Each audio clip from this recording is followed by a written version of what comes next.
اب آئیے بسم اللہ الرحمن الرحیم. اب یہ سورہ بقرہ شروع ہو رہی ہے. سورۃ البقرہ جو 286 آیات پر مشتمل ہے، تقریباً 2.5 پاروں پر پھیلی ہوئی ہے. ہر شخص جانتا ہے کہ قرآن حکیم کی حجم کے اعتبار سے سب سے بڑی سورت ہے، لیکن یہ معاملہ صرف حجم کا نہیں ہے. نبی اکرم صلی اللہ علیہ وسلم نے اسے سنام القرآن قرار دیا ہے. آپ نے فرمایا لکل شیء سنام، ہر چیز کی ایک چوٹی ہوتی ہے، جیسے اونٹ کا کوہان ہوتا ہے. وسنام القرآن البقرہ، سنام القرآن، قرآن کی چوٹی جو ہے وہ سورۃ البقرہ ہے. یہ نوٹ کر لیجیے جو میں نے کل آپ کو جو مختلف مکی اور مدنی صورتوں کے گروپوں کے بارے میں بتایا تھا کہ یہاں سے اب پہلی منزل بھی شروع ہو رہی ہے اور پہلا گروپ بھی شروع ہو رہا ہے، اور اس کے ساتھ جو اگلی صورت آئے گی وہ اس کا جوڑا ہے سورہ آل عمران، جس کی سب سے نمایاں علامت یہ نوٹ کیجیے، یہ بھی الف لام میم سے شروع ہوئی، اگلی بھی الف لام میم سے شروع ہوگی. اس کے بعد 2 صورتیں مدنی اور ہیں، لیکن ان دونوں میں نہ حروف مقطعات ہے نہ کوئی اور تمہیدی کلام ہے. براہ راست خطاب سورہ نساء میں یا ایھا الناس اور سورہ مائدہ میں یا ایھا الذین آمنوا، کوئی تمہیدی بات نہیں، کوئی حروف مقطعات نہیں، براہ راست خطاب. وہ ایک جوڑا ہے سورہ نساء اور سورہ مائدہ، اور یہ ایک جوڑا ہے سورہ بقرہ اور سورہ آل عمران. سورہ بقرہ اور سورہ آل عمران کو نبی اکرم صلی اللہ علیہ وسلم نے الزہراوین بھی قرار دیا ہے. زہرا کہتے ہیں بڑی روشن چیز کو. یہ حضرت فاطمہ رضی اللہ تعالی عنہا کے نام کے ساتھ آتا ہے، فاطمہ الزہراء. تو زہرا بہت روشن دمکتی ہوئی شے. الزہراوین یہ 2 نہایت دمکتی ہوئی صورتیں ہیں جو قیامت کے دن 2 بدلیوں کی شکل میں ظاہر ہوں گی. حضور نے فرمایا، اور جو لوگ ان صورتوں سے محبت کرتے تھے ان پر سایہ کریں. اللہم ربنا اجعلنا منہم، ہمیں اللہ تعالیٰ ان میں شامل فرما دے. اس سورہ مبارکہ کو 2 حصوں میں تقسیم سمجھیے. ویسے تو یہ کہ رکوع آئیں گے، پارے بھی بدلیں گے اس میں، لیکن حصے 2 ہیں. پہلے حصے میں اصل روح سخن سابقہ امت مسلمہ سے ہے، یہود سے، بنی اسرائیل سے. دوسرے حصے میں اصل خطاب موجودہ امت مسلمہ سے ہے، امت محمد سے صلی اللہ علیہ وسلم. پہلے حصے میں 18 رکوع ہیں لیکن آیات 152 ہیں. دوسرے حصے میں 22 رکوع ہیں لیکن آیات 134 ہیں. گویا کہ اس سے آپ کو توازن نظر آئے گا کہ اگرچہ ادھر رکوعوں کی تعداد کم ہے 18، لیکن آیات کی تعداد زیادہ ہے 152. دوسرے حصے میں رکوعوں کی تعداد زیادہ ہے 22، لیکن آیات کی تعداد 134. اسی لیے اس کا ایک نام میں نے تجویز کیا ہے، وہ اس لیے تاکہ کچھ حقائق آپ کے ذہنوں میں ان ناموں کے حوالے سے بھی انشاءاللہ محفوظ ہو جائیں گے.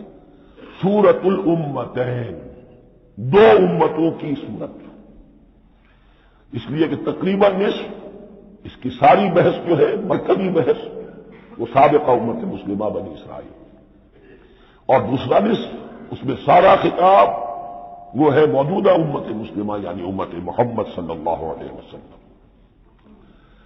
اس کا جو پہلے 18 رکوع ہے یا پہلا حصہ ہے، اس کے اندر ڈویژن فردر ہوگی ورٹیکل، عمودی. پہلے 4 رکوع، پھر 10 رکوع، پھر 4 رکوع. لیکن جو 22 رکوع ہیں دوسرے حصے کے، دوسرے نصف کے، اس میں ڈویژن جو ہے جو ہاریزونٹل ہے، وہ افقی تقسیم ہے، عمودی نہیں افقی. وہ میں بعد میں بیان کروں گا جب ہم وہاں پہنچ جائیں گے. ان کو پہلے سمجھ لیجئے. اس پہلے حصے کی جو تقسیم میں نے کی ہے، پہلے 4 رکوع، پھر 10 رکوع اور پھر 4 رکوع. پہلے 4 رکوع یوں سمجھیے کہ پورے قرآن مجید کے لیے اس کی حکمت اور فلسفے کا جو حصہ مکی قرآن میں بیان ہو چکا تھا اس کا خلاصہ ہے. جب یہ صورت نازل ہو رہی ہے تو یہ تو مدینہ میں حضور تشریف لا چکے ہیں، 12-13 سال جو ہے گزر چکے ہیں، اور ان 12-13 سالوں کے دوران 2/3 قرآن نازل ہو چکا ہے۔ اس میں جو بھی حکمت، فلسفہ اور بنیادی دعوت، یہ جو چیزیں مکی قرآن میں بیان ہوئی، ان کا خلاصہ نچوڑ نکال کر یہاں 4 رکوعوں میں رکھ دیا گیا۔ اگرچہ ان میں بھی جب گہرائی میں آپ دیکھیں گے تو روح سخن جو ہے وہ بنی اسرائیل کی طرف ہے، وہ میں بعد میں عرض کروں گا، لیکن اضافی طور پر یہ سمجھ لیجئے کہ پورے مکی قرآن کے حکمت اور پیغام کا خلاصہ ان 4 رکوعوں میں۔ پھر 10 رکوع ہیں جن میں براہ راست خطاب ہے سابقہ امت مسلمہ، یا بنی اسرائیل۔ اس کے بھی 2 حصے ہیں۔ پہلے ایک رکوع میں دعوت ہے، بڑا انداز اس کا بڑا پیارا ہے، اس میں دعوت ہے، ایمان لاؤ محمد پر صلی اللہ علیہ وسلم۔ اور اس کے بعد 9 رکوع ہیں ملامت کے، ملامت، تنقید، تم نے یہ کیا اور یہ کیا اور یہ کیا، ہم نے یہ احسان کیے، یہ احسان کیے، یہ احسان کیے، تم نے یہ ناشکری کی، یہ ناشکری کی، یہ ناشکری کی۔ اور اس سب کا نتیجہ آخری 4 رکوعوں میں ہے کہ اب تمہیں اس منصب سے معزول کیا جا رہا ہے جس پر تم 2000 برس تک فائز رہے، اور تمہیں ہٹا کر اب ایک نئی امت محمد کی شکل میں جو وجود میں آ چکی ہے صلی اللہ علیہ وسلم، اسے اس پر فائز کیا جا رہا ہے۔ اور اس کی علامت کے طور پر جسے میں کہا کرتا ہوں کورونیشن، تاج پوشی، ایک امت معذور، دوسری امت اس کا نصب ہو رہا ہے، اس کی تاج پوشی کے لیے سمبل، علامت کیا ہے؟ قبلہ تحویل۔ وہ قبلہ یروشلم سابقہ امت کا قبلہ اب ادھر رخ نہیں ہوگا، اب اہل توحید کا قبلہ یہ مکے کی طرف ہوگا، بیت اللہ کی طرف ہوگا۔ تو تحویل قبلہ کا مضمون ہے جو ان 4 رکوعوں میں آتا ہے۔ تو یہ میں نے تھوڑی سی تمہید جو ہے آپ کے سامنے رکھ دی ہے۔ اب بسم اللہ کیجیے۔ بسم اللہ الرحمن الرحیم۔ الف لام میم۔ الف لام میم یہ حروف مقطعات ہیں، یہ علیحدہ علیحدہ پڑھے جاتے ہیں، علم نہیں پڑھ سکتے اس کو۔ الف لام میم، ہا میم، ہا علیحدہ، میم علیحدہ، اگر لکھے ہوئے ہوتے جڑے ہوئے، کاف ہا یا عین صاد لکھے ہوئے جڑے ہوئے پڑھے جائیں گے علیحدہ علیحدہ، قطع علیحدہ کرنا۔ تو حروف مقطعات، ان کے بارے میں ایک بات تو جو ہے اجماعی ہے، سب کے نزدیک مسلم ہے، ان کا کوئی حتمی مفہوم اور ان کے حتمی معنی کسی کو معلوم نہیں سوائے اللہ اور اس کے رسول کے۔ اس معنی میں یوں بھی کہا گیا یہ کوڈ ورڈز ہیں، جیسے کہ کوئی میسیجز جو ہیں ادھر ادھر بھیجے جاتے ہیں، سیکرٹ میسیجز، تو کچھ کوڈ ورڈز ہوتے ہیں جس سے سمجھ میں آتا ہے کہ یہ بات واقعتاً صحیح سورس سے آ رہی ہے، واللہ عالم۔ لیکن اس کا کوئی مفہوم اور اس کے معنی جو ہے وہ اتفاق اس پر ہے، اگرچہ بعض حضرات نے کچھ اپنی سی کوشش کی ہے، کچھ مفہوم جو ہے بنانے کی، وہ اپنی جگہ پر ہے، لیکن یہ کہ کسی حضرت عبداللہ ابن عباس رضی اللہ تعالی عنہما نے بعض ایسی کوششیں کی ہیں، لیکن ان کی رائے کو بھی ان کی ذاتی رائے سمجھا گیا ہے، امت نے اسے قبول نہیں کیا۔ اجماع اور کنسنسس اسی پر ہے کہ اس کے معنی اور مفہوم کسی کو معلوم نہیں سوائے اللہ اس کے رسول کے۔ البتہ بعض چیزیں ایسی ہیں کہ وہ اگر نوٹ کر لی جائیں تو شاید آئندہ ہے اس میں کچھ راز کھلنے کے امکانات پیدا ہو جائیں۔ دیکھیے عربی زبان کے جو الفابیٹس ہیں ان کی تعداد 29 ہے یا 28 ہے، میں بتا چکا ہوں۔ الف اور حمزہ کو ایک سمجھے تو 28 ورنہ 29۔ پہلی بات یہ نوٹ کیجئے قرآن حکیم کی 114 سورتوں میں سے 29 سورتوں میں ان کے شروع میں یہ حروف مقطعات آئے ہیں۔ دوسری بات یہ کہ اس میں 28 کا رزق کیجئے تو 14 استعمال ہوئے، 14 نہیں استعمال ہوئے، بالکل آدھی تعداد استعمال ہوئی۔ تیسرے یہ کہ جو شروع اور آخر اور درمیان 3 حصوں میں تقسیم کر دیجئے آپ، 9 9 9 پلواڑی 27، ایک طرف 10 رہ جائیں گے۔ پہلے حصے میں سے بہت کم حروف لیے گئے، بہت کم۔ آخری حصے کے تقریباً تمام حروف ہیں، تقریباً۔ درمیانی حصہ وہ ہے کہ جس میں آپ نے دیکھا ہے کہ عربی میں جوڑوں کی شکل میں ہے، صاد ضاد، فرق کیا ہے نقطے کا، سین شین، فرق کیا ہے نقطوں کا، را زا، فرق کیا ہے نقطے کا۔ تو جو بھی نقطے والا لفظ ہے وہ نہیں لیا گیا، اور جو بغیر نقطے کے غیر منقوط ہے وہ لیا گیا۔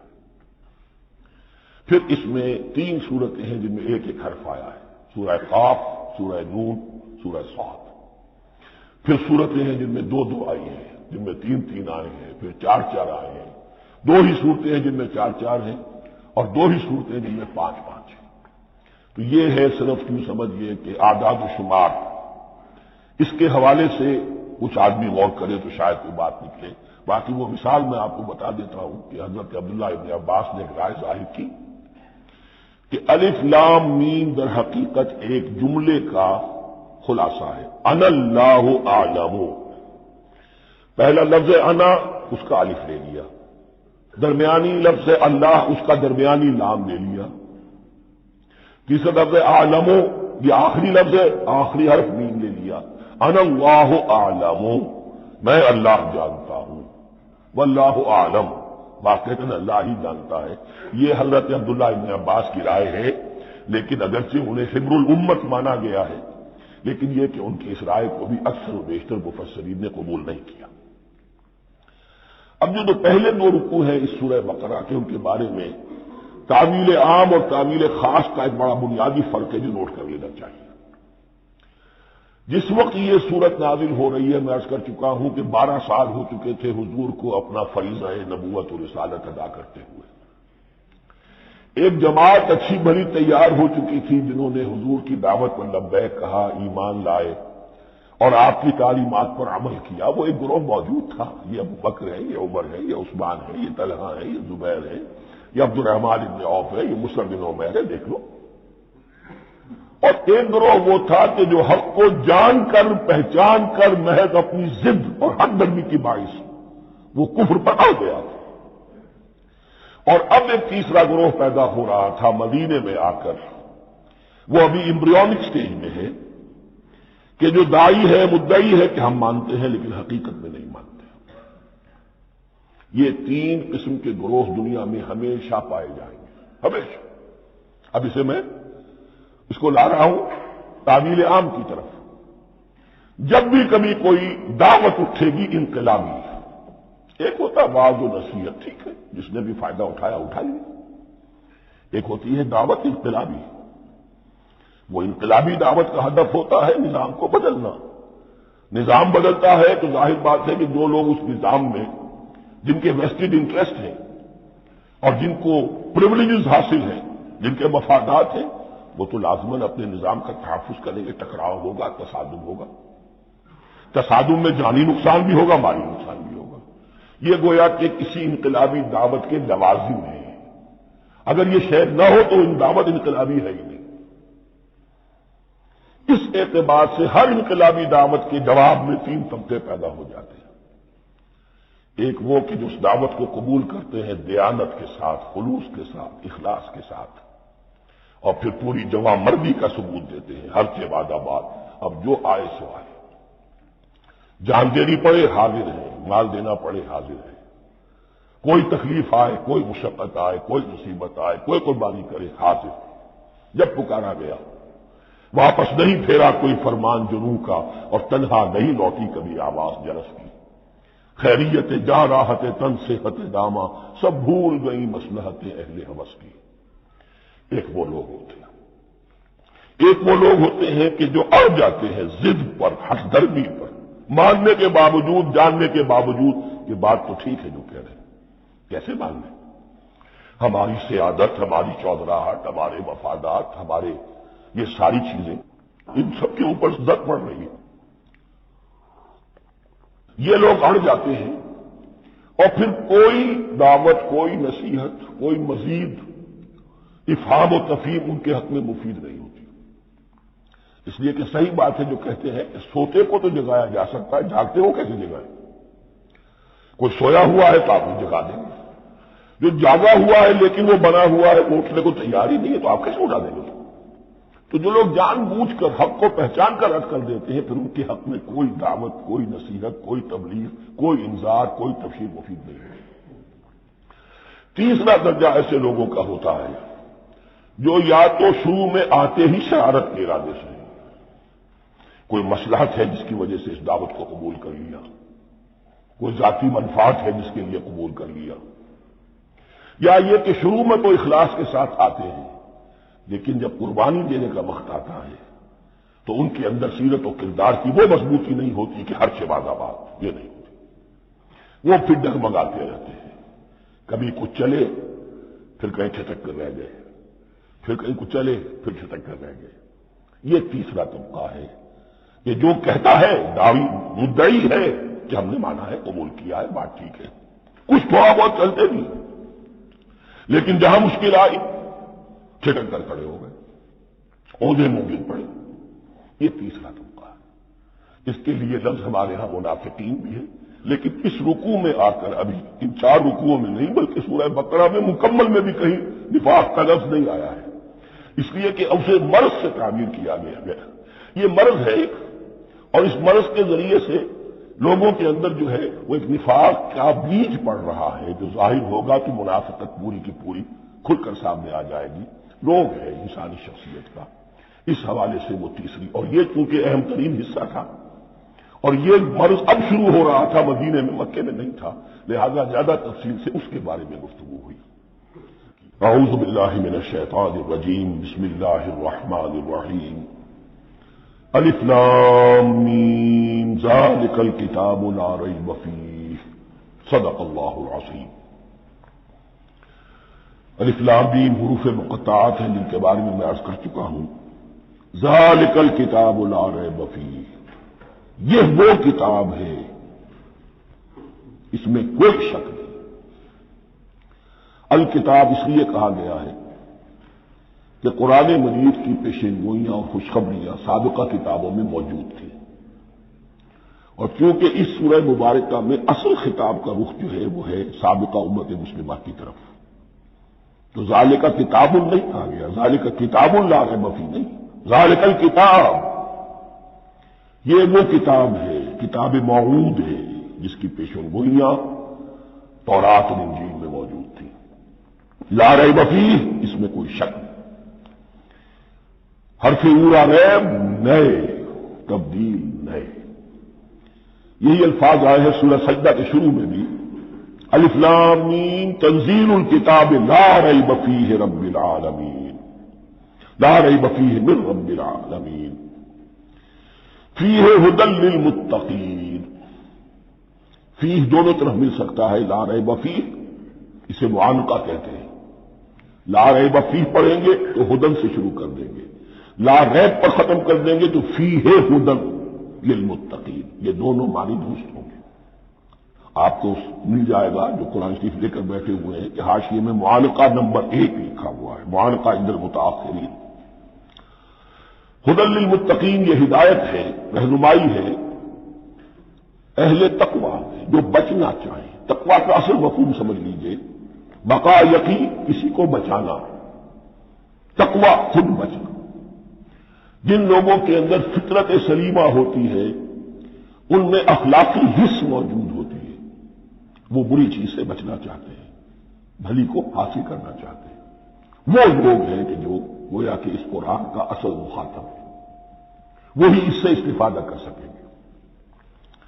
الذین یؤمنون بالغیب، اب ان کے کچھ اوصاف، یہ اصل میں بہت زیادہ واضح ہوتا ہے تعویل خاص کے اعتبار سے کہ دیکھ لو درخت کو اپنے پھل سے پہچانتے ہیں، اس قرآن کے پھل موجود ہیں نا، یہ ابو بکر اور عمر اور عثمان اور علی کون ہیں؟ یہ جو مہاجرین آئے ہیں چل کر، مدینے والوں دیکھو یہ کون ہیں، ان کی شخصیتیں کیا ہیں، ان کا کردار کیا ہے، ان کا اوصاف کیا ہے، یہ کس درخت کے پھل ہیں، یہ اس بینہ کے پھل ہیں، یہ اس ذکرہ کے پھل ہیں۔ بینہ رسول من اللہ یتلو صحفا مطہرۃ فیہا کتب قیمہ، یہ اس شجرہ مبارکہ کے پھل ہیں، دیکھ لو ان کے کیا شب و روز ہے، الذین یؤمنون بالغیب، جو غیب پر ایمان رکھتے ہیں۔ تعویل عام کے اعتبار سے اس کا بہت اہم مفہوم ہوگا، جو یہ طے کر لے کہ سوائے مادے کی دنیا کے مجھے اس سے آگے جانا ہی نہیں، unless I can verify۔ آپ کو معلوم ہے کہ میٹیریل جو حقائق ہے وہ تو آپ ویریفائی کر سکتے ہیں، آنکھ سے دیکھ سکتے ہیں، کان سے سن سکتے ہیں، ویریفائڈ ہے۔ جو یہ سمجھ لے گا کہ اس کے بیونڈ کچھ نہیں ہے، اس کے لیے قرآن میں کوئی ہدایت نہیں ہے۔ ہدایت قرآنی کا نقطہ آغاز یہ ہے کہ انسان یہ سمجھ لے کہ جو اصل حقیقت ہے وہ مستور ہے، نگاہوں سے چھپی ہوئی ہے۔ سامنے جو کچھ نظر آ رہا ہے، ایک انگلستان کے بہت بڑے فلسفی کی کتاب کا عنوان ہے appearance and reality, reality and appearance, Bradley کی کتاب۔ اپیئرنس جو کچھ نظر آ رہا ہے یہ حقیقت نہیں، حقیقت اس کے پیچھے ہے۔ اور کنفیوشس کا ایک جملہ ہے جو بہت بڑا حکیم اور فلسفی تھا، چین کا بہت بڑا حکیم اور فلسفی، اور ہو سکتا ہے کہ نبی ہو، واللہ عالم، ہم کہہ نہیں سکتے۔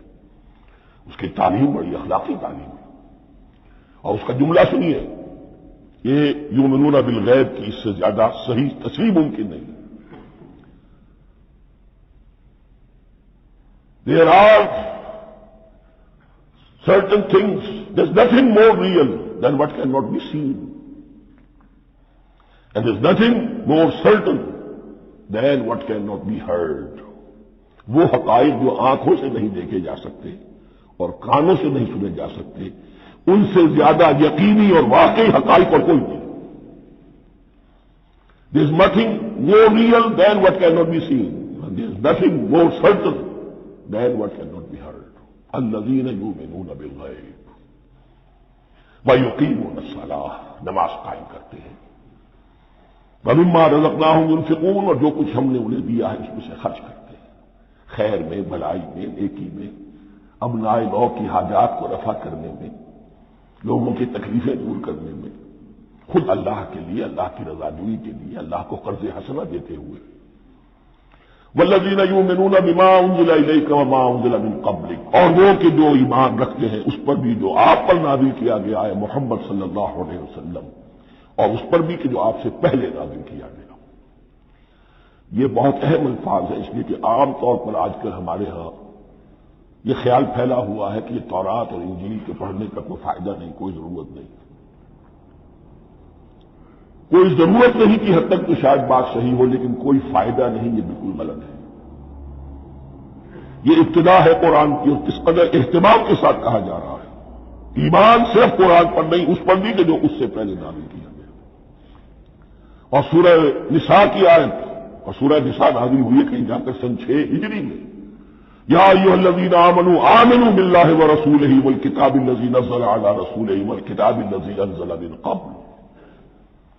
تو اس سے ایمان جو ہے تورات پر اور انجیل پر اور زبور پر اور صحف ابراہیم پر، اجمالی ایمان کی جو اہمیت ہے اس کو اچھی طرح سمجھ لیجیے۔ البتہ یہ ہے کہ چونکہ ہم سمجھتے ہیں اور جانتے ہیں کہ ان کتابوں میں تحریف ہو گئی ہے، لہذا ان کتابوں کی کوئی شے قرآن پر حجت نہیں ہوگی۔ جو چیز قرآن سے ٹکرائے گی ہم اس کو رد کر دیں گے۔ ان کتابوں کی کسی شے کو دلیل کے طور پر نہیں لائیں گے، لیکن جہاں قرآن مجید کی کسی بات کی نفی نہ ہو رہی ہو تو بہت سے حقائق ہمیں ان کتابوں ہی سے ملتے ہیں۔ انبیاء کے مابین جو زمانی ترتیب ہے، کرونالوجیکل آرڈر جو ہے، وہ تو ہمیں تورات سے ملتا ہے، قرآن میں تو نہیں۔ قرآن میں کبھی حضرت نوح کا ذکر بعد میں ہے، حضرت موسیٰ کا پہلے، بات تو کسی اور پہلو سے ترتیب آتی ہے، لیکن وہاں ہمیں تاریخ ملتی ہے، ابراہیم کی، اسحاق کی، یعقوب کی، انبیاء بنی اسرائیل کی، موسیٰ کی، عیسیٰ کی، یہ ساری چیزیں۔ تو اس کی اہمیت جو ہے اس کو سمجھ لیجیے۔ والذین یؤمنون بما انزل الیک وما انزل من قبلک وبالآخرۃ هم یوقنون، آخرت پر وہ یقین رکھتے ہیں۔ نوٹ کرنے والی بات کیا ہے کہ باقی سب چیزوں کے لیے لفظ ایمان آیا، آخرت کے لیے ایقان کیوں؟ واقعہ یہ ہے کہ انسان کے عمل کے اعتبار سے سب سے زیادہ مؤثر شے ایمان بالآخرہ ہے۔ ایمان بالآخرہ ہے تو عمل سیدھا رہے گا کہ ہاں مجھے جواب دہی کرنی ہے، جانا ہے، اٹھنا ہے، اللہ کے حضور حاضری ہے۔ اگر یہ یقین ہے تو عمل صحیح ہوگا۔ اس میں کمی ہو گئی تو توحید جو ہے وہ بھی بس ایک عقیدہ، ایک ڈوگما بن کے رہ جائے گی۔ ایمان بالرسالت بھی بدعات کو جنم دے گا۔ عید میلاد نبی بنا لیجیے اور کچھ عشقیہ اشعار کہہ دیجیے، نعتیہ اشعار کہہ دیجیے، اللہ اللہ خیر صلی اللہ، یہ ایمان بالرسالت کے مدر ہوگی۔ عمل انسان کا درست ہوتا ہے آخرت کے یقین کے ساتھ. وبالآخرۃ ہم یوقنون، آخرت پر انہی کا یقین ہے، انہی کا یقین ہے. یہ حصر بھی ہے اس اعتبار سے کہ یہودی میں مدعی تھے کہ ہم آخرت پر یقین رکھتے ہیں، یہاں کنٹراسٹ دکھایا جا رہا ہے آخرت پر یقین رکھنے والے یہ لوگ ہیں. اور تعویل خاص کے اعتبار سے وہ لوگ موجود ہیں تمہاری نگاہوں کے سامنے. 13 برس کی محنت کی کمائی محمد رسول اللہ صلی اللہ علیہ وسلم کی اس کتاب کی، یتلو علیہم آیاتہ ویزکیہم ویعلمہم الکتاب والحکمہ، اس کا جو نتیجہ ہے وہ تمہارے سامنے. اولئک علی ھدی من ربہم، یہ وہ لوگ ہیں جو اپنے رب کی طرف سے ہدایت پر ہیں. وہ ابتدائی ہدایت بھی ان کے پاس تھی اور یہ تکمیلی ہدایت بھی، قرآن پر بھی ان کا یقین پورا ہے اور محمد کا اتباع بھی وہ کر رہے ہیں. وَأُولَٰئِكَ هُمُ الْمُفْلِحُونَ، اور یہی وہ لوگ ہیں جو فلاح پانے والے ہیں. فلاح کا لفظ بھی قرآن مجید کی بڑی اہم اصطلاح ہے. منزل مراد کو پہنچ جانا، کسی باطنی حقیقت کا عیا ہو جانا. اسی لیے اس پر پھر گفتگو انشاءاللہ ہوگی سورہ مومنون کے شروع میں. لیکن یہ کہ فلاح پانے والے، کامیاب ہونے والے اصل میں یہی لوگ ہیں. تو گویا کہ تعمیل خاص میں صحابہ کرام کی طرف اشارہ ہو گیا، تعمیل عام میں ہر شخص کو بتا دیا گیا اگر قرآن کی ہدایت سے مستفید ہونا ہے تو یہ اوصاف اپنے اندر پیدا کرو. اب دوسرا گروہ، ان الذین کفروا سواء علیہم انذرتہم ام لم تنذرہم لا یؤمنون، یقیناً جن لوگوں نے کفر کیا، اور یہاں مراد کیا ہے؟ جو کفر پر اڑ گئے. اس کو ہم تعویل عام میں نہیں لے سکتے، اس لیے کہ اگر تو ہم اس کو عام میں لے لیں گے تو اس کے معنی تو یہ ہوں گے جس شخص نے کسی وقت کفر کیا اب وہ ہدایت پر آ ہی نہیں سکتا. نہیں، یہ بات نہیں ہے. کوئی کفر میں ہے، وہ غالطے کی بنا پر ہے، عدم توجہی کی بنا پر ہے، حق اس پر واضح نہیں ہوا ہے اس لیے ہے، تو آپ اسے سمجھائیں گے، انذار و تبشیر سے اسے فائدہ ہو جائے گا، واضح و نصیحت سے اسے فائدہ ہو جائے گا. ایک وہ ہے کہ جو حق کو سمجھ کر پہچان کر اور پھر اڑ گئے، ضد کی وجہ سے، ہر دھرمی کی وجہ سے، تعصب کی وجہ سے، تکبر کی وجہ سے، حسد کی وجہ سے. ان الذین کفروا، ایسے لوگوں کا معاملہ کیا ہے؟ سواء علیہم انذرتہم ام لم تنذرہم لا یؤمنون، برابر ہے ان کے لیے خواہ آپ انہیں سمجھائیں خواہ نہ سمجھائیں، ڈرائیں نہ ڈرائیں، انذار فرمائیں نہ کریں، لا یؤمنون، وہ ایمان لانے والے نہیں. وہی بات جو میں نے کہی تھی کہ سوتے کو جگایا جا سکتا ہے، جاتے کو کیسے جگائیں. ختم اللہ علی قلوبہم وعلی سمعہم وعلی ابصارہم غشاوہ، ان کے دلوں پر اللہ نے مہر کر دی ہے. کیوں کر دی ہے؟ یہ ابتداءً مہر نہیں ہوئی، جب حق کو پہچان کر انہوں نے رد کر دیا، اس کی پاداش میں، اس کی سزا کے طور پر. ختم اللہ علی قلوبہم، اللہ نے ان کے دلوں پر مہر کر دی ہے، وعلی سمعہم، اور ان کی سماعت پر بھی، وعلی ابصارہم غشاوہ، اور ان کی آنکھوں کے سامنے پردہ پڑ چکا ہے. یہ مضمون سورہ یاسین کے شروع میں پھر آئے گا بہت شر و بست کے ساتھ. وَلَهُمْ عَذَابٌ عَظِيمٌ، اور ان کے لیے تو اب بہت بڑا عذاب ہے. یہ دوسرا گروہ ہو گیا. ایک رکوع میں دو کو سمیٹ لیا گیا، کل ابھی 7 آیتیں ہوئی ہیں. ایک وہ گروہ جس نے قرآن مجید کی دعوت سے صحیح صحیح استفادہ کیا، ان میں طلب ہدایت کا مادہ موجود تھا، ان کی فطرتیں سلیم تھیں، ان کے سامنے دعوت آئی، قبول کی، اور قرآن کے بتائے ہوئے راستے پر چلے. وہ گلے سرسبد ہیں، وہ شجرہ قرآنی کے نہایت مبارک اور مقدس وہ اس کے پھل ہیں. ایک گروہ وہ ہے جس نے حق کو پہچانا لیکن اس کو رد کر دیا اپنے تعصب یا ہٹ دردی کی وجہ سے. ان کا ذکر آ گیا بہت اختصار کے ساتھ، اس لیے کہ ان کا ذکر آپ کو بہت تفصیل سے مکی صورتوں میں ملے گا. اب آیا تیسرا گروہ، وَمِنَ النَّاسِ، اور لوگوں میں کچھ ایسے بھی ہیں، مَن يَقُولُ آمَنَّا بِاللَّهِ وَبِالْيَوْمِ الْآخِرِ وَمَا هُم بِمُؤْمِنِينَ، جو کہتے تو یہ ہے کہ ہم ایمان رکھتے ہیں اللہ پر بھی اور یوم آخر پر بھی، مگر وہ حقیقت میں مومن نہیں ہے. یہاں ایک بات سمجھ لیجئے، اکثر و بیشتر مفسرین نے اس تیسری کیٹیگری کے بارے میں یہی رائے قائم کی ہے کہ یہ منافقین مذکور ہے. یہاں اگرچہ لفظ منافق یا لفظ نفاق نہیں آیا یہاں، لیکن مولانا نیاز اصلاحی صاحب نے ایک رائے ظاہر کی ہے جو بڑی قیمتی ہے، وہ یہ کہ یہاں ایک کردار کا نقشہ کھینچ دیا گیا ہے، غور کرنے والے غور کر لیں، دیکھ لیں، جس پر بھی وہ چسپاں ہو جائے۔ اور بالفعل جب یہ آیات نازل ہو رہی تھی تو دو طبقات پر یہ کردار نگاری جو ہے، یہ جو شخصیت کا ہیولہ کھینچا جا رہا ہے، وہ دو کے اوپر راست آ رہا تھا۔ ایک علماء یہود، وہ بھی کہتے تھے کہ ٹھیک ہے محمد جو کہہ رہے ہیں ہم بھی اللہ کو مانتے ہیں، آخرت کو بھی مانتے ہیں، اسی لیے یہاں رسالت کا ذکر نہیں ہے۔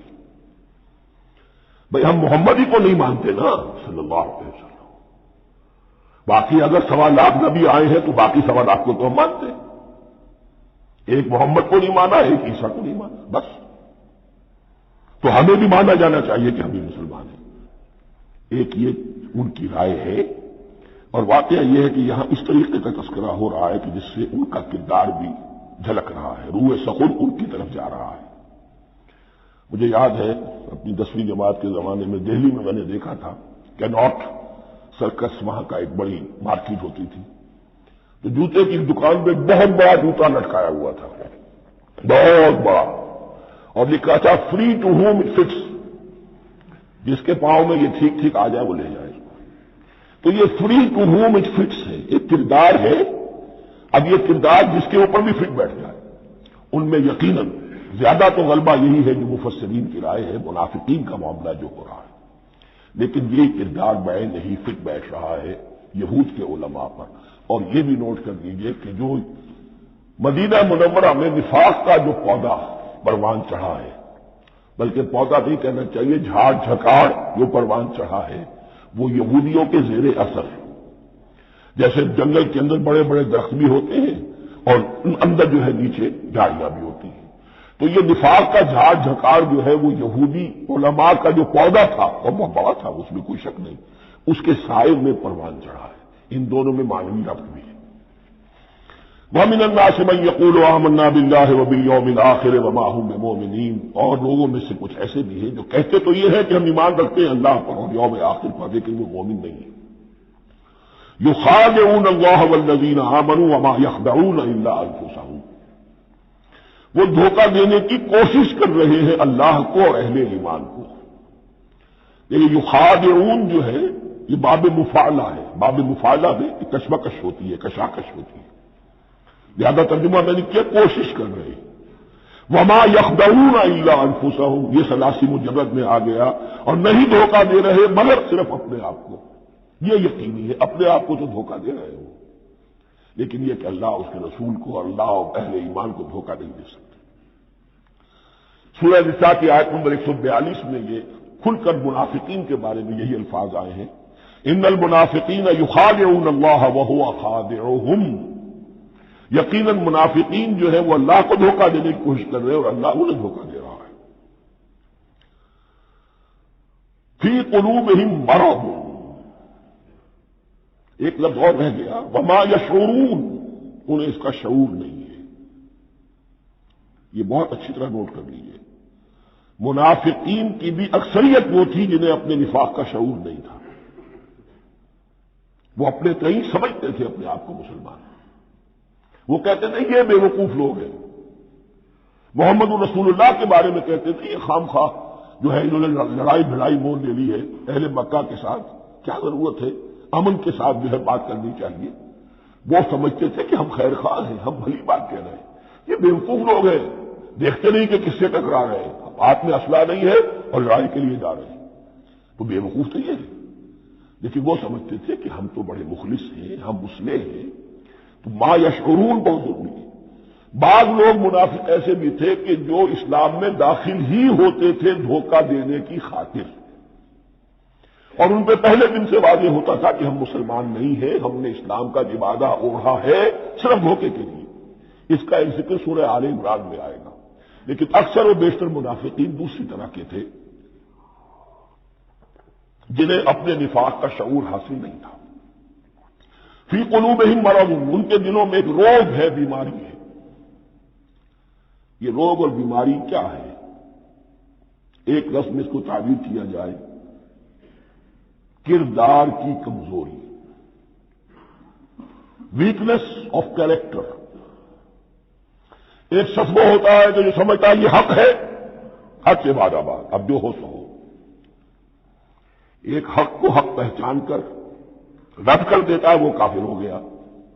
ایک حق کو حق پہچان کر آیا تو صحیح، لیکن ویکنیس آف کیریکٹر کی وجہ سے قوت ارادی کمزور ہے. آخرت بھی چاہتے ہیں، دنیا کو بھی ہاتھ سے دینے کو تیار نہیں.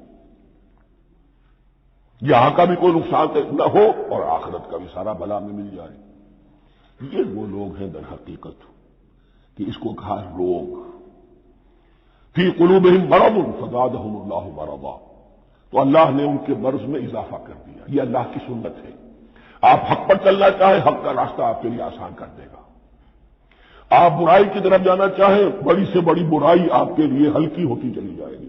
کوئی خاص بات ہی نہیں، چلو یہ بھی کر گزرو، جب یہ کر لیا تو یہ بھی کر گزرو. اور اگر آپ بین بین لٹکنا چاہیں تو اللہ اسی پہ چھوڑ دیتا ہے. ٹھیک ہے، آپ سمجھتے ہیں ہم کامیاب ہو رہے ہیں، ہم نے مسلمانوں کو بھی دھوکہ دے دیا، وہ ہمیں مسلمان سمجھتے ہیں. اور یہودیوں کو بھی دھوکہ دے لیا، وہ سمجھتے ہیں کہ ہم ان کے ساتھی ہیں، تو سمجھا کامیاب ہو رہے ہیں. حقیقت میں یہ کامیابی نہیں. فی قلوبہم مرض فزادہم اللہ مرضا ولہم عذاب علیم بما کانوا یکذبون، اور ان کے لیے تو دردناک عذاب ہے. عذاب عظیم کا لفظ آیا تھا اوپر کفار کے لیے، وَلَهُمْ عَذَابٌ عَظِيمٌ 7ویں آیت ختم ہوئی. اور عذاب علیم کا لفظ آیا یہاں، ان کے لیے دردناک المناک عذاب ہے. بما کانوا یکذبون، بسبب اس جھوٹ کے جو وہ بول رہے تھے. وَإِذَا قِيلَ لَهُمْ لَا تُفْسِدُوا فِي الْأَرْضِ، اور جب ان سے کہا جاتا تھا مت فساد کرو زمین میں. مراد کیا ہے اس سے؟ کہ جب محمد کو مان لیا کہ اللہ کے رسول ہیں، اب ٹھیک ٹھیک پیروی کرو، ان کے پیچھے چلو، ان کا حکم ہے تو جنگ کے لیے نکلو، ان کی طرف سے تقاضا آتا ہے مال پیش کرو، اور اگر تم اس سے کتراتے ہو تو فساد مچا رہے ہیں، جماعتی زندگی کے اندر فتنہ و فساد پیدا کرنا. وَإِذَا قِيلَ لَهُمْ لَا تُفْسِدُوا فِي الْأَرْضِ قَالُوا إِنَّمَا نَحْنُ مُصْلِحُونَ، وہ کہتے تھے نہیں ہم تو صلح کرانے والے ہیں، اصلاح کرنے والے ہیں.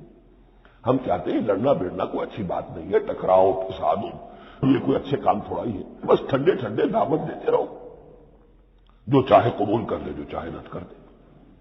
خامخواہ یہ ٹکرانا اور یہ جنگ کرنا اور اللہ کے دین کو غالب کرنے کے لیے یہ قربانی دو اور یہ مصیبت جھیلو اور یہ مشقت برداشت کرو اور یہ چیز چھوڑو اور یہ ترک کرو، یہ کاہے کے لیے؟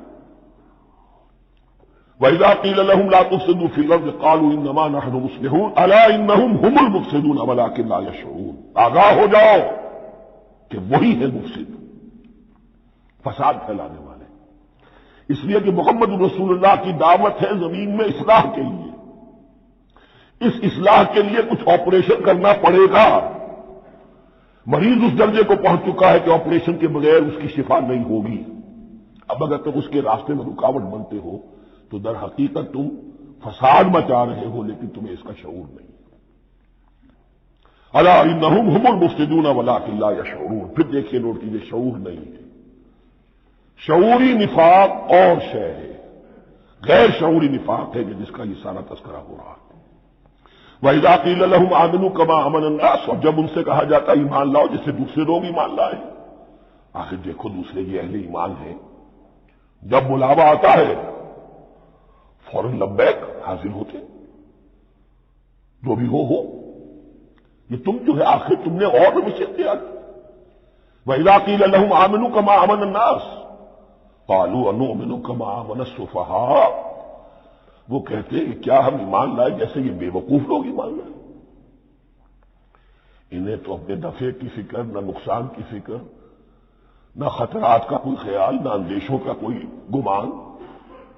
جان جائے، مال جائے، اولاد کو چھوڑ دیں، گھر بار چھوڑ کے آ گئے ہیں. ان سے بڑے بے وقوف کون ہوں گے؟ بال بچے چھوڑ آئے ہیں کفار مکہ کے رحم و کرم پر، سرداران قریش جو چاہے ان کے ساتھ کریں. تو یہ تو بے وقوف لوگ ہیں. آج کل آپ کہتے ہیں ایسے لوگوں کو فینیٹکس ہے. یہ فینیٹکس ہے.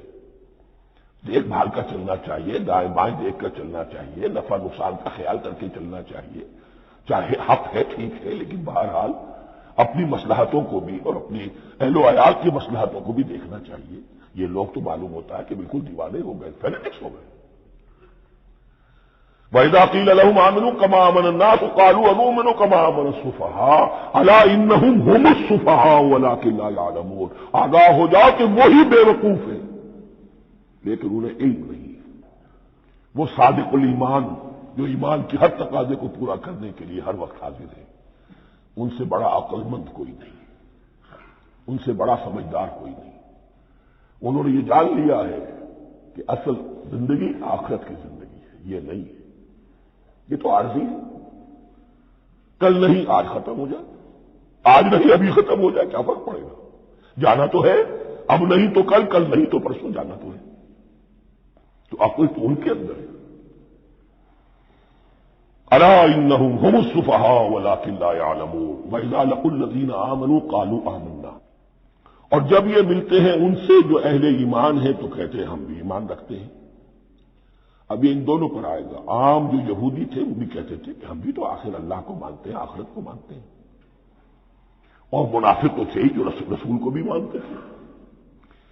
وَإِذَا خَلَوْا إِلَىٰ شَيَاطِینِهِمْ. اور جب یہ اپنے شیطانوں کے پاس خلوت میں ہوتے ہیں، اور یہاں شیاطین سے مراد ہیں اہل کتاب یہود کے علماء، ان کے سردار، یا عبداللہ ابن ابی جو منافقین مدینہ کا سردار تھا. اگر وہ کبھی ملامت کرتا ہے دیکھو تم تو معلوم ہوتا ہے بالکل مسلمانوں میں شامل ہی ہو گئے پوری طرح سے، تمہیں کیا ہو گیا، تم ہر بات مان رہے ہو. اب انہیں یہ کچھ نہ کچھ اپنی وفاداری کا یقین دلانے کے لیے کہنا پڑتا تھا.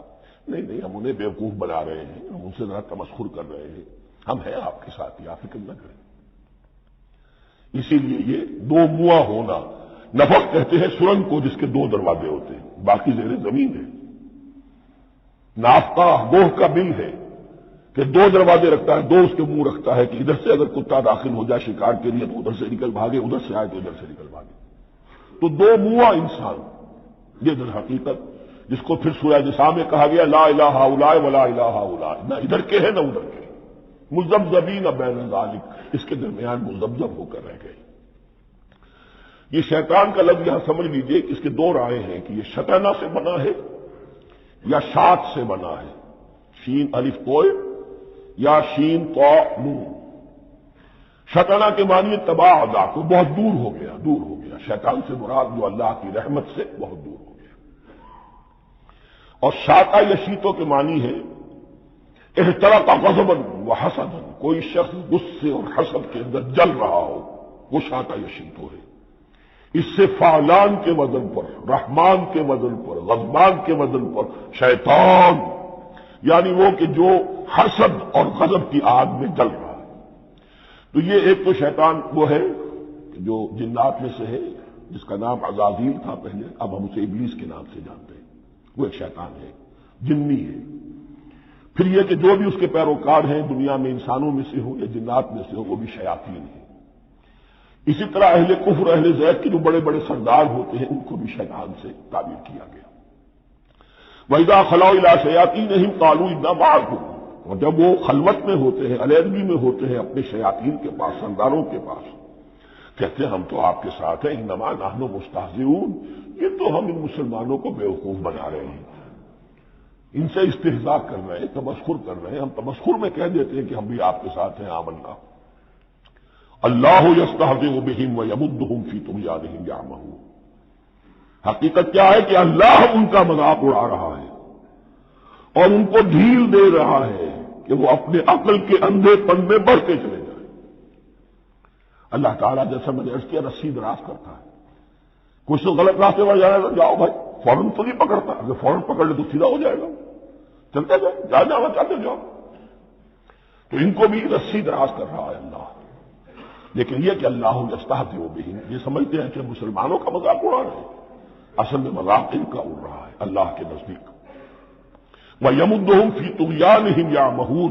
اب یہاں ذرا نوٹ کر لیجیے، یہ دو لفظ آئیں گے، عین میم اور ہا، امہ ہے کے ساتھ. ایک ہے عین میم اور یا، ام. تو عین اور میم تو مشترک ہے یا آخر میں فرق ہوگا. عین میم اور ہا ہوگا اس کے معنی عقل کا اندھا، دل کا اندھا۔ آنکھیں تو ہے لیکن دل کا اندھا ہے، عقل کا اندھا ہے۔ اور عین میم یا جو آنکھوں کا اندھا ہو، عمیٌ اندھے، اعمیٰ اندھا۔ تو یہاں فرمایا انا معکم انما نحن مستہزئون اللہ یستہزئ بہم ویمدہم فی طغیانہم یعمہون۔ اللہ ان کو ان کی عقل کے اندھے پن میں جو یہ بڑھتے چلے جا رہے ہیں، اللہ بھی ان کی رسی دراز کر رہا ہے تاکہ یہ جہاں تک جانا چاہتے چلے جائیں۔ اولئک الذین اشتروا الضلالۃ بالہدی، یہ وہ لوگ ہیں کہ جنہوں نے ہدایت کے عوض گمراہی خرید لی ہے۔ دیکھیے بڑا پیارا انداز ہے یہ۔ ایک شخص کے سامنے دونوں آپشنز تھے، ایک نے گمراہی کو چھوڑا، ہدایت لے لی، چاہے قیمت دینی پڑی، تکلیفیں اٹھانی پڑی، آزمائشوں میں سے گزرنا پڑا، قربانیاں دینی پڑی، ہدایت لی۔ اور ایک شخص نے ہدایت دے کر گمراہی لے لی۔ آسانی تو ہو گئی، فوری تکلیف سے تو بچ گئے، لا الہ الا ولا الہ الا، دونوں طرف سے اپنے آپ کو بچا لیا۔ لیکن حقیقت میں سب سے زیادہ گھاٹے کا سودا یہی ہے۔ اولئک الذین اشتروا الضلالۃ بالہدی، ہدایت دے کر اور ضلالت خرید لی، فما ربحت تجارتہم، تو ان کی تجارت ان کے حق میں ہرگز مفید نہیں ہوئی۔ اب یہاں بھی دیکھیے را با اور ہے ہا، ربحا اس کے معنی نفع، صحیح نفع، جائز نفع۔ را با اور وا ربا وصول، وہ بھی اضافہ ہے، وہ بھی بڑھوتری ہے، لیکن وہ حرام ہے۔ ایک ہے تجارت کے اندر جو نفع ہو جائے وہ ربح ہے، را با اور ہا یہ نفع ہے جو جائز نفع ہے۔ را با اور وا ربا یہ کیا ہے؟ یہ سود ہے، یہ حرام ہے۔ را اور با مشترک ہے، آگے ہا آگے اور با اس کا فرق ہے۔ فما ربحت تجارتہم وما کانوا مہتدین، ان کی تجارت ان کے حق میں ہرگز مفید نہیں ہوئی اور نہیں ہے اب یہ ہدایت پانے والے۔ مثلہم، اب یہاں دو تمثیلیں آ رہی ہیں بڑی پیاری۔ پہلی تمثیل ہے کفار کے بارے میں، دوسری تمثیل ہے یہ بین والے لوگوں کے بارے میں۔ پہلوں کے لیے کیا تمثیل ہے؟ مثلہم کمثل الذی استوقد نارا، ان کی مثال اس شخص کی سی ہے جس نے آگ روشن کی۔ ایک نقشہ کھینچا جا رہا ہے، اندھیری شب ہے جدا اپنے قافلے سے ہے تو، تیرے لیے ہے میرا شعلہ نواق الدین۔ اندھیری شب ہے، قافلہ بھٹک رہا ہے، کچھ لوگ بڑی ہمت کرتے ہیں، اندھیرے میں بھی ادھر ادھر سے لکڑیاں جمع کرتے ہیں اور آگ روشن کر دیتے ہیں۔ لیکن اس وقت جب آگ روشن ہوتی ہے کچھ لوگوں کی بینائی سلب ہو جاتی ہے۔ پہلے وہ اندھیرے میں اس لیے تھے کہ روشنی نہیں تھی، اب وہ اندھیرے کے اندھیرے میں رہ گئے کہ روشنی تو خارج میں آ گئی، اپنی اندر کی روشنی گل ہو گئی، بشارت سلب ہو گئی۔ یہ مثال ہے ان کفار کی کہ حضور کی آمد سے پہلے سب بھٹک رہے تھے، کوئی حقیقت واضح نہیں تھی، قافلہ انسانیت بھٹک رہا تھا اندھیری شب میں۔ محمد الرسول اللہ آئے، انہوں نے آگ روشن کر دی، اب راستہ کھل گیا، ہدایت واضح ہو گئی۔ لیکن کچھ ضد یا تعصب یا تکبر یا حسد کی بنیاد پر کچھ لوگوں کی اندر کی بینائی ظاہر ہو گئی، تو وہ تو ویسے کے ویسے بھٹک رہے ہیں، جیسے پہلے اندھیرے میں تھے ویسے اب اندھیرے میں ہے۔ روشنی میں آنے والے تو وہ ہے، دیکھ لو جن کا ذکر سب سے پہلے ہوا ہے۔ مثلہم کمثل الذی استوقد نارا، اس شخص کی سی ہے کہ جس نے آگ روشن کی۔ فلما اضاءت ما حولہ، جب اس آگ نے اپنے ماحول کو گردا گرد کو روشن کر دیا، ذهب اللہ بنورہم، اللہ ان کی نور بصارت کو لے گیا، سلب کر لیا اللہ نے۔ وترکہم فی ظلمات لا یبصرون، اور چھوڑ دیا انہیں ان اندھیروں کے اندر کہ وہ کچھ نہیں دیکھتے۔ صم بکم عمی فہم لا یرجعون، اسم کہتے ہیں بہرے کو، سم جمع ہے اس کی، سم۔ اب کمو کہتے ہیں گونگے کو، بکمن اس کی جمع ہے۔ آما کہتے ہیں اندھے کو، عمیٌ اس کی جمع ہے۔ یہ بہرے ہیں، گونگے ہیں، اندھے ہیں، فہم لا یرجعون، اب یہ لوٹنے والے نہیں۔ یہ کون ہے؟ ابو جہل ہے، ابو لہب ہے، ولید بن مغیرہ ہے، عقبہ بن ابی معیط ہے۔ یہ سب کے سب ابھی زندہ ہے جب یہ آیات نازل ہو رہی ہیں۔ ابھی تو غزوہ بدر ہوگا سن 2 ہجری میں، اور اس میں یہ سب جو ہے واصل جہنم ہوں گے، ابھی تک تو ہے نا۔ یہ لوگ ہو گئے اس کی مثال، مثلهم كمثل الذي استوقد نارا فلما أضاءت ما حوله ذهب الله بنورهم وتركهم في ظلمات لا يبصرون صم بكم عمي فهم لا يرجعون۔ اب دوسری مثال، او كصيب من السماء، یہ بڑی زور کی بارش برس رہی ہے آسمان سے، فيه ظلمات، اس میں اندھیرے بھی ہیں، ورعد اور گرج ہے، وبرق اور بجلی چمک رہی ہے، یجعلون اصابعهم فی اذانهم من الصواعق حذر الموت۔ کچھ لوگ ہیں کہ جو اپنی انگلیاں اپنے کانوں کے اندر ٹھوسے ہوئے ہیں کہ وہ جو کڑک ہے اس سے ان کی جانیں نہ نکل جائے، موت نہ آ جائے۔ کڑکا ایسا ہے کہ اس کڑکے سے بچنے کے لیے اپنی انگلیاں اپنی کانوں میں ٹھوس رکھی ہیں، حذر الموت، موت کے خوف سے۔ واللہ محیط بالکافرین، اللہ ایسے کافروں کا احاطہ کیے ہوئے، بچ کر کہاں جائیں گے۔ یکاد البرق یخطف ابصارهم، قریب ہے کہ بجلی ان کی نگاہوں کو لے جائے، ان کی بینائی کو سلب کر لے۔ کلما ضاء لهم، لیکن ہوتا کیا ہے، ڈوب ذرا روشنی ہوئی تو چل لیے، مشوا فیہ، بجلی چمکی کچھ نظر آ گیا دائیں بائیں تو وہ تھوڑا سا چل لیے۔ وَإِذَا أَظْلَمَ عَلَيْهِمْ، اور جب تاریکی ان پر طاری ہو گئی، قاموا، کھڑے کے کھڑے رہ گئے۔ یہ نقشہ ہے ان کا کہ ایک طرف بارش ہو رہی ہے، قرآن مجید ہے، آسمان سے نازل ہو رہا ہے، یہ ماہ مبارکہ ہے، یہ کتاب مبارک ہے، لیکن یہ کہ اس کے ساتھ کڑکے ہیں، گرج ہے، کفر سے مقابلہ ہے، کفر کی طرف سے دھمکیاں ہیں، اندیشے ہیں، خطرات ہیں، امتحانات ہیں، آزمائشیں ہیں۔ ذرا کہیں حالات کچھ بہتر ہوئے، کچھ جسے بریدنگ سپیس کہتے ہیں ملی تو تھوڑا سا چلیے، ہم بھی مسلمان ہیں، کوئی خاص موقع نہیں ہے، کسی جنگ کے لیے بلایا نہیں جا رہا ہے، تو بڑھ چڑھ کے باتیں کر رہے ہیں، اپنے ایمان کا اظہار بھی کر رہے ہیں۔ جیسے ہی کوئی آزمائش آئی ٹھٹک کر کھڑے کے کھڑے رہ گئے۔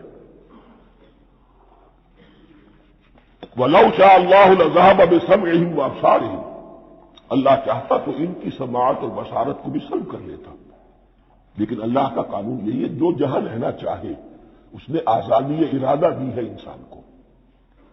تم اگر مومن صادق بن کر رہنا چاہتے ہو اس کو آسان کر دے گا تمہارے لیے۔ تم نے اپنے تعصب کی وجہ سے، اپنے تکبر کی وجہ سے کفر کا راستہ اختیار کیا، اللہ اسی کو کھول دے گا۔ تم بیچ میں لٹکنا چاہتے ہو، لٹکتے رہو، اللہ تعالیٰ جو ہے جبرن کسی کو نہ حق پہ لائے گا، نہ جبرن کسی کو باطل پر لے کر جائے گا۔ اس لیے کہ جبر اگر ہو تو پھر امتحان کا معاملہ ختم، پھر جزا و سزا بیکار ہے، غیر منطقی ہے، غیر معقول ہے۔ ان اللہ علی کل شیء قدیر، یقیناً اللہ تعالیٰ ہر چیز پر قادر ہے۔ یہ دو رکوع اس اعتبار سے کہ انسانی شخصیتوں کا سمجھنا، اور جیسا کہ میں نے عرض کیا تعویل عام ذہن میں رکھیے، جب بھی کبھی کوئی دعوت حق اٹھے گی، اگر وہ واقعتاً کل کے کل حق کی دعوت ہے اور اس میں انقلابی رنگ ہے کہ باطل سے پنجہ آزمائی کرنی ہے، باطل کو نیچا دکھانا ہے، آپ کا غلبہ کرنا ہے، تو یہ تین قسم کے افراد لازماً ہمیشہ وجود میں آ جائیں۔ ان کو پہچاننا، ان کے کردار کی جو اصل جو اس کے پیچھے پس منظر ہے اس کو جاننا بہت ضروری ہے۔ اب یہ تیسرا رکوع آ رہا ہے سورہ بقرہ کا، اس میں قرآن کی دعوت کا خلاصہ ہے۔ قرآن کیا ماننے کی دعوت دیتا ہے، اس کی پکار کیا ہے۔ جیسا کہ میں عرض کر چکا ہوں، 2/3 قرآن پہلے نازل ہو چکا ہے، پس منظر میں ہے۔ ہمارے لیے اس ترتیب مصحف کے اعتبار سے وہ قرآن بعد میں آئے گا، ترتیب نزول کے اعتبار سے وہ پس منظر میں موجود ہے، لیکن چونکہ یہاں پر مصحف کے اندر یہاں سے آغاز کیا جا رہا ہے، لہذا اس کا خلاصہ جو ہے لب لباب یہ ایک رکوع میں، اور قرآن کے فلسفے کا اور اس کے بعد نہایت ہی اہم جو موضوعات ہیں اور مسائل ہیں ان کا ذکر پھر چوتھے رکوع۔ ابھی ہم تیسرا رکوع پڑھ رہے ہیں۔ یا ایھا الناس اعبدوا ربکم الذی خلقکم والذین من قبلکم لعلکم تتقون، اے لوگوں بندگی اختیار کرو اپنے اس رب کی، اپنے اس مالک کی جس نے تمہیں پیدا کیا، اور نہ صرف تم کو پیدا کیا، تم سے پہلے جتنے لوگ گزرے انہیں بھی پیدا کیا تاکہ تم بچ سکو۔ یہ قرآن کی دعوت کا خلاصہ ہے، اور یہ نوٹ کر لیجئے یہ تمام انبیاء اور رسل کی دعوت یہی تھی۔ اب جب پڑھیں گے سورہ اعراف پڑھیں گے، سورہ شعراء پڑھیں گے، ایک ایک کا نام لے کر ان اعبدوا اللہ واطیعوہ، ہر رسول کی دعوت یہ تھی اللہ کی بندگی کرو، میری اطاعت کرو۔ یا قوم اعبدوا اللہ ما لکم من الہ غیرہ، اے میری قوم کے لوگوں اللہ کی بندگی کرو، تمہارا کوئی الہ اور معبود اس کے سوا نہیں ہے۔ پھر حضور قرآن یہی عبادت رب انسان کی تخلیق کی غایت ہے، وما خلقت الجن والانس الا لیعبدون، ہم نے جنوں اور انسانوں کو پیدا ہی صرف اس لیے کیا ہے کہ ہماری بندگی کریں۔ لیکن یہاں ایک فرق بہت بڑا ہے، تمام رسولوں کی دعوت یہی ہے، محمد الرسول اللہ کی بھی یہی ہے، لیکن بڑا فرق کیا ہے؟ باقی تمام رسولوں کی دعوت آپ کو ملے گی یا قوم، اے میری قوم کے لوگوں، یہاں ہے یا ایھا الناس، اے بنی آدم، اے بنی نوع انسان۔ معلوم ہوا کہ تمام رسول حضور سے پہلے صرف اپنی اپنی قوموں کی طرف آئے ہیں، پہلے اور آخری اور کامل رسول ہیں اللہ کے محمد صلی اللہ علیہ وسلم، جن کی دعوت آفاقی ہے۔ یا ایھا الناس، یا قوم نہیں، یا ایھا الناس اعبدوا ربکم الذی خلقکم والذین من قبلکم، اس میں دلیل بھی آ گئی کہ عام طور پر لوگ جو ہے غلط راستے پر اس دلیل سے جمے رہتے ہیں کہ ہمارے آباء و اجداد کا راستہ یہی تھا۔ تو بھائی جیسے تم مخلوق ہو ایسے وہ بھی تو مخلوق تھے، جیسے تم خطا کر سکتے ہو وہ بھی تو خطا کر سکتے تھے۔ لہذا یہ نہ دیکھو کہ آباء و اجداد کا راستہ کیا تھا، دیکھو یہ کہ حق کیا ہے، لعلکم تتقون، تاکہ تم بچ جاؤ، دنیا میں افراط و تفریط کے دھکوں سے بچ جاؤ گے، آخرت میں اللہ کے عذاب سے بچ جاؤ گے۔ ان دونوں سے اگر بچنا ہے تو اللہ کی بندگی کی روش اختیار کرو۔ اچھا کس رب کی؟ الذی جعل لکم الارض فراشا والسماء بناء، جس نے تمہارے لیے زمین کو فرش بنا دیا اور آسمان کو چھت بنا دیا۔ وانزل من السماء ماء، اور آسمان سے پانی برسایا، فاخرج به من الثمرات رزقا لکم، اور پھر اس پانی کے ذریعے سے زمین سے میووں کی شکل میں، پیداوار کی شکل میں تمہارے لیے رزق اگایا۔ فلا تجعلوا للہ اندادا وانتم تعلمون، تو ہرگز نہ اللہ کا مد مقابل کسی کو ٹھہراؤ جانتے بوجھتے۔ وانتم تعلمون کا ایک مطلب یہ بھی ہے کہ تم بھی مانتے ہو کہ اس کائنات کا خالق اللہ کے سوا کوئی نہیں۔ اہل عرب بھی مانتے تھے، جو ان کے دیوی دیوتا تھے وہ سمجھتے تھے کہ یہ اللہ کے اوتار ہیں یا اللہ کے ہاں بہت یہ پسندیدہ ہیں، اللہ کے محبوب ہیں، اس کے اولیاء ہیں، اس کی بیٹیاں ہیں، لہذا یہ شفاعت کریں گے تو ہمارا بیڑا پار ہو جائے گا، ورنہ خالق وہ مانتے تھے اللہ ایک ہی ہے۔ جب تم یہ مانتے ہو کائنات کا خالق ایک، مدبر ایک، تو اب کسی کو اس کا مد مقابل نہ بناؤ۔ انداز ند کی جمع ہے، لا ضد لہ ولا ند لہ، اللہ کا کوئی مد مقابل نہیں۔ اس میں یہاں تک بات ہے کہ حضور اس درجے، اس توحید کی باریکیوں تک پہنچا کر گئے ہیں اس امت کو کہ کسی صحابی نے ایسے ہی کہہ دیا ما شاء اللہ و ما شئت، جو اللہ چاہے اور جو آپ چاہیں۔ حضور نے فوراً ٹوک دیا اجعلتنی للہ ندا، کیا تو نے مجھے اللہ کا مد مقابل بنا دیا ہے؟ اس کائنات میں مشیت صرف ایک کی چلتی ہے، کسی اور کی مشیت اس کی مشیت کے تابع پوری ہو جائے، لیکن مشیت مطلقہ صرف اس کی ہے۔ یہاں تک کہ حضور سے فرمایا گیا کہ اے نبی آپ کے لیے یہ ممکن نہیں ہے جسے چاہے ہدایت دے دیں، انک لا تہدی من احببت ولکن اللہ یہدی من یشاء۔ اگر یہ اختیار میں ہوتا تو ابو طالب دنیا سے بغیر ایمان لائے نہ جاتے۔ فلا تجعلوا للہ اندادا وانتم تعلمون۔ اب ان دو آیتوں میں تم کو سمجھیے توحید توحید نظری بھی اور توحید عملی بھی۔ توحید عملی کیا ہے؟ بندگی صرف اسی کی۔ اب آیا ہے رسالت کا معاملہ، وَإِن كُنتُمْ فِي رَيْبٍ مِّمَّا نَزَّلْنَا عَلَىٰ عَبْدِنَا، اگر تمہیں رسالت محمدی پر شک ہے صلی اللہ علیہ وسلم، اس کے کیا معنی ہے؟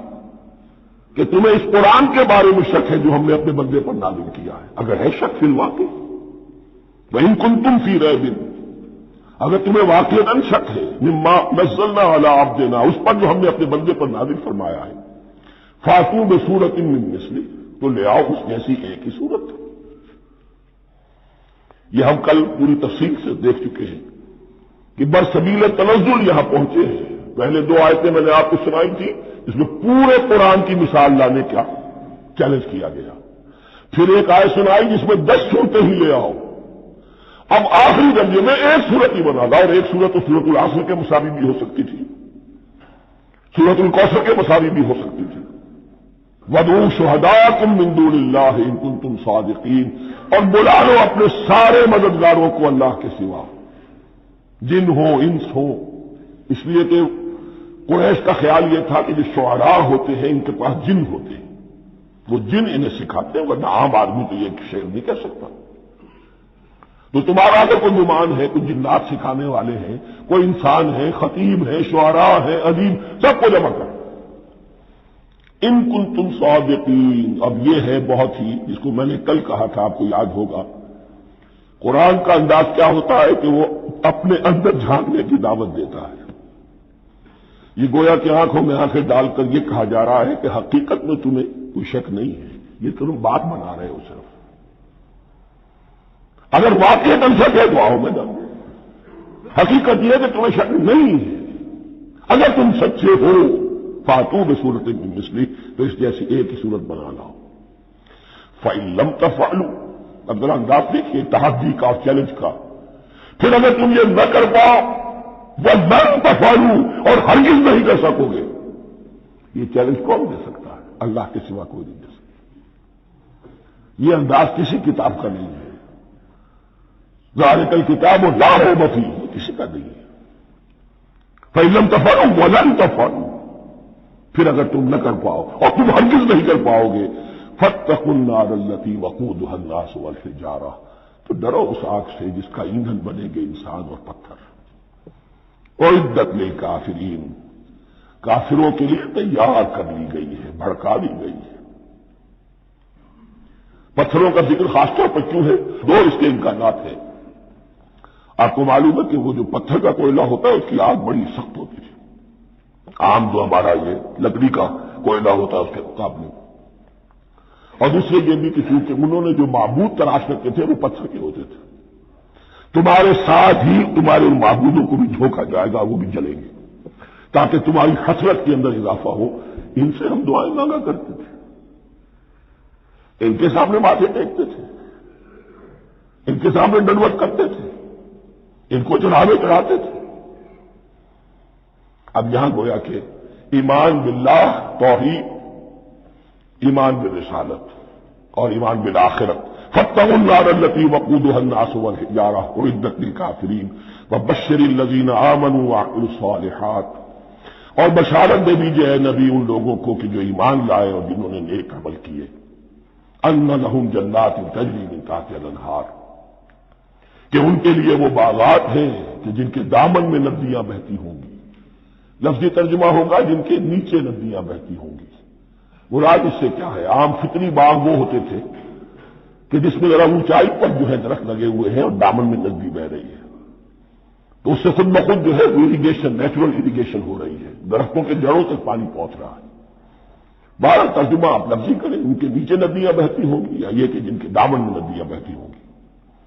کلما رزقوا منہا من ثمرۃ رزقا، جب بھی کبھی انہیں دیا جائے گا کوئی پھل رزق کے طور پر کھانے کے لیے جنت میں، قالوا ھذا الذی رزقنا من قبل، وہ کہیں گے یہ تو وہی شے ہے جو ہمیں پہلے بھی ملتی تھی۔ اس کا ایک مفہوم یہ ہے، یہ جو نزل ہے، ابتدائی جو ہے دعوت ہے، ابتدائی ضیافت جو ہوگی اس میں وہی چیزیں کہ جو معروف ہے، جانی پہچانی ہے۔ یہ رمان، یہ دیکھیے یہ انار آ رہا ہے خوبصورت، یہ انگور ہے خوبصورت، یہ نخیل ہے، یہ نخل ہے، یہ رطب ہے، لیکن ذائقے کی کوئی نسبت و تناسب بھی نہیں ہوگا۔ وہ کہیں گے وہی شے ہے جو ہمیں پہلے ملتی تھی، وہ اتو بھی متشابہ، مشابہ تو ہوگی وہ، لیکن ان کے ذائقے میں زمین و آسمان کا فرق ہوگا۔ اور ایک یہ بھی مفہوم لیا گیا کہ آخرت میں جنت میں بھی وہی میوے ملتے رہیں گے، لیکن ان کا ذائقہ بدلتا رہے گا، شکل وہ ہوگی لیکن ذائقہ وہ نہیں رہے گا کہ جس سے انسان کی بھی طبیعت بڑھ جاتی ہے ایک ہی شے کو کھاتے ہوئے۔ وَلَهُمْ فِيهَا أَزْوَاجٌ مُطَهَّرَةٌ، اور ان کے لیے ہوں گے اس میں بہت ہی پاک باز، نہایت پاک کی ہوئی بیویاں ہوں گی۔ أَزْوَاجٌ مُطَهَّرَةٌ وَهُمْ فِيهَا خَالِدُونَ، اور اس میں رہیں گے ہمیشہ ہمیشہ۔ یہ تو تین جو اصول ہیں دین کے دعوت ایمان، توحید اور رسالت اور معاد، ایمان باللہ، ایمان بالرسول، ایمان بالآخرہ۔ اب ذرا کچھ ضمنی مسائل ہیں کہ جو بعض کفار کی طرف سے، بعض معتزلین کی طرف سے پیش ہوتے تھے، وہ کبھی بھی اس چیلنج کا مقابلہ تو نہ کر سکے، میدان میں تو نہ آ سکے۔ یہ بالکل ایسی بات ہے جیسے کسی مصور کی تصویر پر اعتراض کرنے والے تو بہت تھے۔ جب کہا گیا کہ ذرا یہ لیجیے قلم، اس کو ٹھیک کر دیجیے، یہ برش آپ کے ہاتھ میں دیتا ہوں، اب پیچھے ہٹ میں، تو کوئی صورت قرآن کے مقابلے میں لانا وہ تو ان کے لیے ممکن نہیں تھی، لیکن ادھر ادھر سے اعتراضات کرنے کے لیے جو زبانیں کھلتی تھی ان میں سے ایک اعتراض نقل کیا جا رہا ہے۔ وہ یہ تھا کہ وہ کہتے تھے کہ قرآن مجید میں مکھی کی تشبیہ آئی ہے، یہ تو بڑی حقیر سی ہے، اعلیٰ کلام ہو اور اعلیٰ متکلم ہو ایسی حقیر چیزوں کا تذکرہ نہیں کرتا۔ بیت العنکبوت مکھی کا بھی ذکر ہے قرآن میں، اتنی حقیر شے کا، یہ کوئی اعلیٰ کلام نہیں۔ اس کا جواب دیا جا رہا ہے کہ اصل میں کہیں تشبیہ بیان کرنی ہے، تمثیل بیان کرنی ہے، تو دیکھنا یہ کہ جس شے کے لیے تشبیہ دی جا رہی ہے اس کی مناسبت والی شے ہو۔ شے کوئی بہت حقیر ہے تو کسی عظمت والی شے سے آخر کیسے تشبیہ دی جائے گی؟ وہ تو کسی حقیر شے سے ہی تشبیہ دی جائے گی تو جو اصل مقصد ہے تشبیہ کا وہ پورا ہوگا۔ ان اللہ لا یستحی ان یضرب مثلا ما بعوضۃ فما فوقها، اللہ تعالیٰ کو تو اس میں کوئی جھجک نہیں ہے، کوئی شرم نہیں ہے کہ وہ مچھر کی مثال بیان کرے، تو اس سے اوپر، اب یا فوقها بھی دونوں معنی ہو جائیں گے، یعنی کمتر اور حقیر ہونے میں اس سے بھی بڑھ کر، یا یہ کہ اس سے اوپر کی کوئی شے اس کی مثال دینے میں اللہ کو کوئی جھجک نہیں، اس لیے کہ مکھی بھی بہرحال مچھر سے ذرا بڑی شے ہے۔ اس معنی میں بھی ہو سکتا ہے فوقہا، اور فوقہا اس معنی میں بھی کہ اس سے بھی حقیر ہونے میں اس سے بھی بڑھ کر۔ فَأَمَّا الَّذِينَ آمَنُوا فَيَعْلَمُونَ أَنَّهُ الْحَقُّ مِن رَّبِّهِمْ، تو جو لوگ صاحب ایمان ہیں وہ جان لیتے ہیں کہ یہ حق ہے ہمارے رب کی طرف سے۔ وَأَمَّا الَّذِينَ كَفَرُوا، اور جنہوں نے کفر کیا ہے، فَيَقُولُونَ مَاذَا أَرَادَ اللَّهُ بِهَذَا مَثَلًا، یہ کیا مثال اللہ نے دی، کیا ارادہ ہوا اللہ کا اس مثال کے ذریعے سے؟ دانت بھوں چڑھا رہے ہیں کہ اعتراض کر رہے ہیں۔ اب جو آ رہا ہے اگلا جملہ وہ ہے بہت اہم، یضل بہ کثیرا ویہدی بہ کثیرا، اسی کے ذریعے سے اللہ بہتوں کو ہدایت دیتا ہے اور اسی کے ذریعے سے بہتوں کو گمراہ کرتا ہے۔ معلوم ہوا کہ ہدایت اور گمراہی اور ہدایت اور ضلالت انسان کی سبجیکٹو کنڈیشن کے اوپر دار و مدار ہے اس کا۔ آپ کے دل میں خیر ہے، بھلائی ہے، نیت صحیح ہے، طلب ہدایت، طلب علم، اس میں آپ سچے ہیں، آپ کو ہدایت مل جائے گی۔ دل میں زیغ ہے، کجی ہے، نیت میں ٹیڑھ ہے، فساد ہے، تو اسی کے ذریعے سے اللہ آپ کی گمراہی میں اضافہ کر دے گا۔ یضل بہ کثیرا ویہدی بہ کثیرا، لیکن اللہ کا یہ کسی کو ہدایت دینا اور کسی کو ضلالت دینا علل ٹپ نہیں ہے، کسی قاعدے اور قانون کے بغیر نہیں ہے۔ وما یضل بہ الا الفاسقین، نہیں گمراہ کرتا وہ اس کے ذریعے سے مگر صرف سرکش لوگوں کو، جن میں سرکشی ہے، تعلی ہے، تکبر ہے، اور ان کے اوصاف کیا ہے؟ الذین ینقضون عہد اللہ من بعد میثاقہ، جو توڑ دیتے ہیں اللہ کے ساتھ کیے ہوئے عہد کو، اور سب سے بڑا عہد یہ سورہ اعراف میں چل کر آئے گا، عہد الست۔ عالم ارواح میں ہم عہد الست کر کے آئے، الست بربکم قالوا بلا، کیا میں ہی نہیں ہوں تمہارا رب؟ تمام ارواح نے میں بھی تھا، آپ بھی تھے، سب تھے، کل انسان، جتنے انسان دنیا میں آج تک آ چکے ہیں وہ بھی تھے، اور جو آنے ہیں ابھی قیامت تک وہ بھی تھے، لیکن تھے صرف ارواح کی شکل میں، جسم نہیں تھے۔ اور یہ میں آپ کو بتا چکا ہوں، مکمل وجود ہے انسان کا روحانی وجود۔ اولاً تخلیق اس کی ہوئی تھی، اسی سے آگے چل کر ایک بہت فلسفے کا بہت گہرا مضمون آ رہا ہے آگے چل کر۔ وہ جو عہد الست الست بربکم قالوا بلا، انہوں نے اس عہد کو توڑا، اللہ کو اپنا مالک اور خالق اور اپنا حاکم جاننے کی بجائے خود حاکم بن کر بیٹھ گئے۔ الیس لی ملک مصر، کیا مصر کی بادشاہی میری نہیں ہے؟ I am the sovereign, we are sovereign, popular sovereignty, بغاوت، سرکشی، فاسق۔ وما يضل به الا الفاسقين الذين ينقضون عهد الله من بعد ميثاقه ويقطعون ما امر الله به ان يوصل، اور کاٹتے ہیں وہ چیز جسے اللہ نے جوڑنے کا حکم دیا ہے، اللہ نے صلہ رحمی کا حکم دیا ہے، یہ قطع رحمی کرتے ہیں۔ مال کی طلب میں بھائی بھائی کو ختم کرتا ہے، اس کے مال کو ہتھیانے کے لیے، اپنی ذاتی اغراض کے لیے تمام اخلاقی حدود جو ہے انسان کو پیش ڈال دیتا ہے، اپنا تکبر، اپنے لیے تعلی۔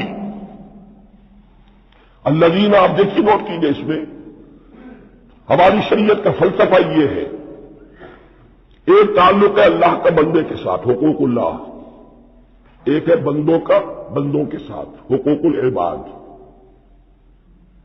اللہ کا حق کیا ہے؟ اسے حاکم اور مالک، اور حاکم سمجھو، الملک سمجھو، خود اس کے بندے بنو۔ انسانوں کا حق کیا ہے؟ کونوا عباد اللہ اخوانا، سب آپس میں بھائی بھائی اللہ کے بندے بن جاؤ۔ اور اس میں سب سے اہم ترین رحمی رشتہ ہے، سگے بھائی، ساگے بھائی بہنیں، پھر دادی کے اوپر جا کر وہ کزنس آ جائیں گے، پر دادی پر جا کر اور جمع ہو جائیں گے، یہاں تک کہ آدم و حوا پر تمام انسان جمع ہو جائیں گے۔ تو رحمی رشتے کی بڑی اہمیت ہے۔ تو وہ فاسقین کے جو توڑتے ہیں اللہ کے عہد کو، اس کو مضبوطی سے باندھنے کے بعد، وَيَقْطَعُونَ مَا أَمَرَ اللَّهُ بِهِ أَن يُوصَلَ وَيُفْسِدُونَ فِي الْأَرْضِ، انہی دونوں چیزوں کے نتیجے میں زمین میں فساد پیدا ہوتا ہے، یا اللہ کی اطاعت سے باغی ہو گئے اور یا آپس میں ایک دوسرے کی گردنیں کاٹنے لگے۔ اولئک هم الخاسرون، یہی لوگ ہیں جو بالآخر خسارے میں، آخری اور دائمی خسارے میں رہنے والے ہیں۔ کیف تکفرون باللہ وکنتم امواتا، تم کیسے کفر کرتے ہو اللہ کا؟ بڑا پیارا انداز ہے۔